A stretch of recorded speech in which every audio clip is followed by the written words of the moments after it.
এই আহাজারি অন্তঃসত্ত্বা মেয়ে হারানো এক মায়ের।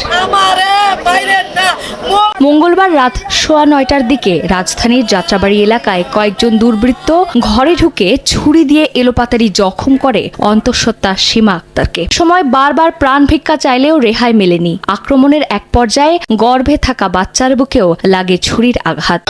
স্থানীয়রা আহত অবস্থায় ওই নারীকে ঢাকা মেডিকেল হাসপাতালে নিয়ে যান। অস্ত্রোপচার করে বাচ্চাকে জীবিত অবস্থায় বের করা সম্ভব। রাতেই মারা যায় শিশুটি। এরপর মৃত্যুর সঙ্গে লড়াই করে বুধবার 3:15টার দিকে চিকিৎসাধীন অবস্থায় মারা যান মাও।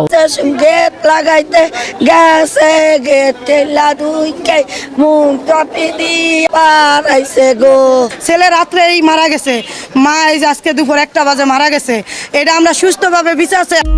নারীর স্বামী একজন ফল ব্যবসায়ী। ছুরি দিয়া যখন তারা এখানে পার দেয়, এখান থেকে মনে করেন যে ভুঁড়ি সহ বের হয়ে যায়, আর এখানে একটা পার দেয়, এখান থেকে একদম মাংস সহ বের হয়ে যায়। প্রাণ ভিক্ষা চায় যে আমারে মারেন না, আমার পেটে সন্তান আছে। এরকম জালিম এই দেশে আমি মনে করি যে না থাকা ভালো। ওরা সমাজে সবার সামনে ওরে প্রকাশ্যে ফাঁসি দিবে। পূর্ব শত্রুতার জেরে এ ঘটনা ঘটে কিনা তা জানতে সুষ্ঠু তদন্ত করে জড়িতদের বিচারের দাবি স্বজনদের।